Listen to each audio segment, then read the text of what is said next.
Hey,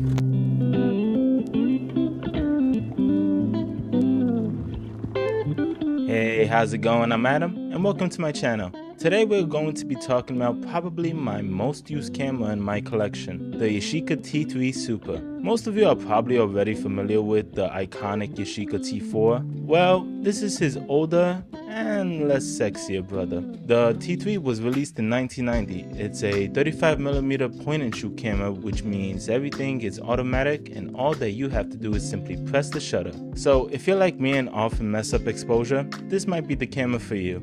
This is more of my everyday camera. I always carry it around for short walks, trips, or parties. Last summer I was in Greece and I took it with me there. And here are some of the shots that I took. I don't completely hate them. Anyway, more on the camera later. I took it with me for a walk around Yashica. I loaded up some Ultramax 400. Yeah, I know. But have you seen portrait prices lately?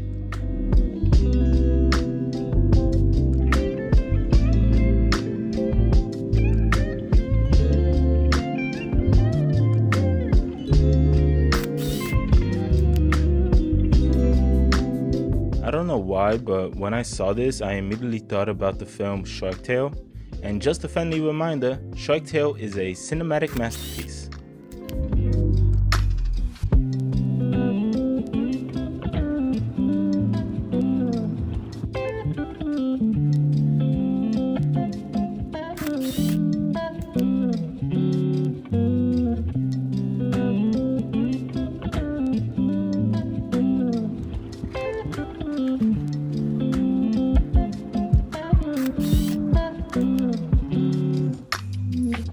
There are different variants for this camera. There's the Yashica T3 and the Yashica T3 Super. The T3 was released in 1988, and the only difference is that the T3 Super has continuous shooting and the T3 doesn't. There is also the T3D and the T3D Super. The D stands for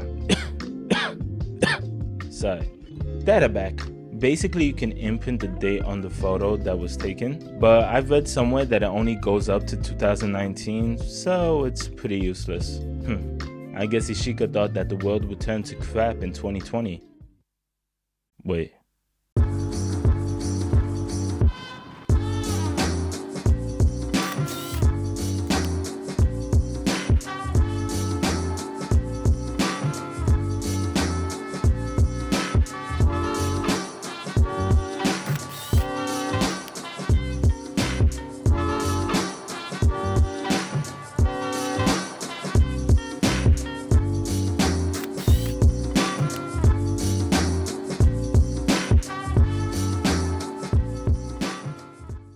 Alright, let's get down to business. In order to put some film inside, you push this up and the back should pop open. You put the film inside here, take the spool and pull it all the way to the red line. Close the back and the camera should automatically wind to frame 1 shown on the LED screen. I have 0 because I don't have any film inside. This camera will shoot automatically flash if it detects there is not enough light in the scene. So if you want to turn it off, you press this button until you see the moon. Just like the one in the Big Bear in the Blue House. By the way, how did I not get traumatized by this? Anyway, here's the self-timer button. I believe you have 10 seconds. What's really cool about this camera is the NA scope. You can actually see through here and frame your shot if you ever want to shoot from the waist. Here's the shutter button. Here's the battery compartment. It takes 2 CR5 6V batteries. Here's the tripod socket. I have never shot a point and shoot with a tripod, but if you do, you have that option here too. Here's the viewfinder and it looks somewhat like this. Now, the golden ticket item, the Carl Zeiss f2.8 35mm lens. It's the fastest off the entire T series. This is the main reason why people pay so much for Yashica point and shoots such as T4, T5, and it reads ISO from 64 to 3200, so you're basically set.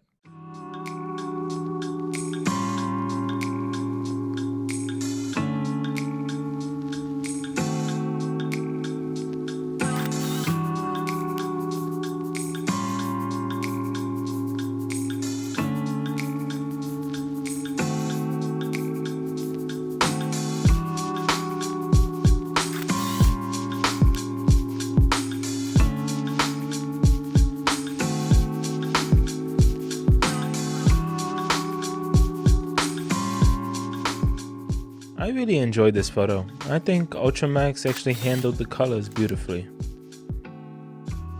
Well, that's the end of the roll and the video. Thank you so much for watching. I hope this video was somewhat informative and shone a light on an underrated camera. Oh, I forgot to mention the camera is also water resistant, so apparently you're good in light rain, but I wouldn't risk it.